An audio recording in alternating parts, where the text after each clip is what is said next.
NEET വിഷയത്തിൽ കോൺഗ്രസ് എവിടെയായിരുന്നു, രാഹുൽ ഗാന്ധി എവിടെയായിരുന്നു എന്ന് ചോദിക്കുന്നവരോടാണ്. മോദി മീഡിയ അജണ്ടകളോട് പക്ഷം ചേരുന്നവരോടാണ്. ഡൽഹി ഒരു സമരക്കളമാകുന്നതിന് എത്രയോ നാളുകൾക്ക് മുൻപ് കോൺഗ്രസും രാഹുൽ ഗാന്ധിയും പോഷക സംഘടനകളും ഇതേ വിഷയം ഉന്നയിച്ച് സമരരംഗത്തായിരുന്നു. നീറ്റ് പരീക്ഷ റദ്ദാക്കിയ ഉടനെ നീറ്റ് ഈസ് നോട്ട് നീറ്റ് എന്ന മുദ്രാവാക്യം ഉയർത്തി ഇന്ത്യയിൽ ആദ്യമായി തെരുവിലിറങ്ങിയ സംഘടനയുടെ പേര് NSUI എന്നാണ്. 2026 മെയ് 16 NSUI NTA ആസ്ഥാനത്ത് ഉപരോധം നടത്തി.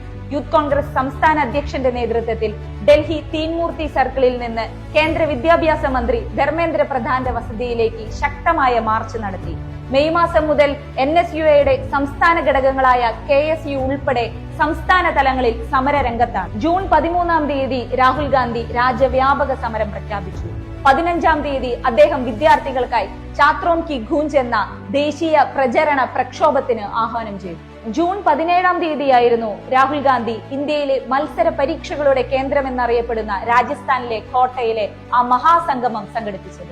ജൂലൈ 17 ഡെറാഡൂവിൽ വെച്ച് നടത്തിയ മഹാസംഗമത്തിൽ ഈ രാജ്യത്ത് കഴിഞ്ഞ 10 വർഷക്കാലം നടന്ന പരീക്ഷാ ക്രമക്കേടുകൾ തെളിവ് സഹിതം അദ്ദേഹം പുറത്തുവിട്ടു. കേരളം ഉൾപ്പെടെ ഇന്ത്യയിലെ എല്ലാ സംസ്ഥാനങ്ങളിലും മുതിർന്ന നേതാക്കന്മാരും എഡ്യൂക്കേഷണൽ സ്പെഷ്യലിസ്റ്റുകളും ചേർന്ന് പത്രസമ്മേളനങ്ങൾ നടത്തി.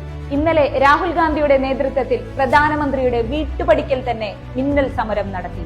രാഹുൽ ഗാന്ധി ഉൾപ്പെടെ മുതിർന്ന നേതാക്കന്മാരെ തെരുവിലൂടെ വലിച്ചിഴച്ചു, മുഖത്ത് ചവിട്ടി അധിക്ഷേപിച്ചു. CJPയുടെ ആദ്യ തെരുവ് സമരം ആരംഭിക്കുന്നത് ജൂൺ 6 അഭിജിത് ദീപ്കെ അമേരിക്കയിൽ നിന്ന് ഡൽഹിയിൽ എത്തിയതിനു ശേഷമാണ്. ജൂൺ 28 സോനം വാങ്ചുക് നിരാഹാര സമരം ആരംഭിക്കുന്നത്.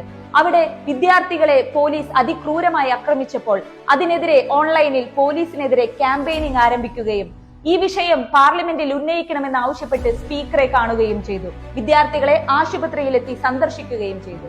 ആരെയും കുറ്റപ്പെടുത്താനല്ല ഇത് പറയുന്നത്. രാഷ്ട്രീയ വ്യത്യാസമില്ലാതെ ഈ രാജ്യത്തിന്റെ പ്രതിപക്ഷ നേതാവ് എല്ലാവരുടെയും സമരങ്ങളെ, ത്യാഗങ്ങളെ വിലമതിക്കുന്നു. ആരും തിരിഞ്ഞു നോക്കാനില്ലാതിരുന്ന സമയത്തും ഒറ്റയ്ക്ക് പോരാട്ടത്തിനിറങ്ങിയ പ്രസ്ഥാനമാണ് കോൺഗ്രസ്. ഇന്ന് ഇന്ത്യയൊട്ടാകെ ഒന്നിച്ചു നിൽക്കുമെങ്കിൽ അതിൽ ഏറ്റവും സന്തോഷിക്കുന്നത് കോൺഗ്രസും രാഹുൽ ഗാന്ധിയും തന്നെയാണ്. ഈ പോരാട്ടത്തിൽ നമ്മൾ പിന്നോട്ടല്ല, ഒന്നിച്ച് മുന്നോട്ടാണ്.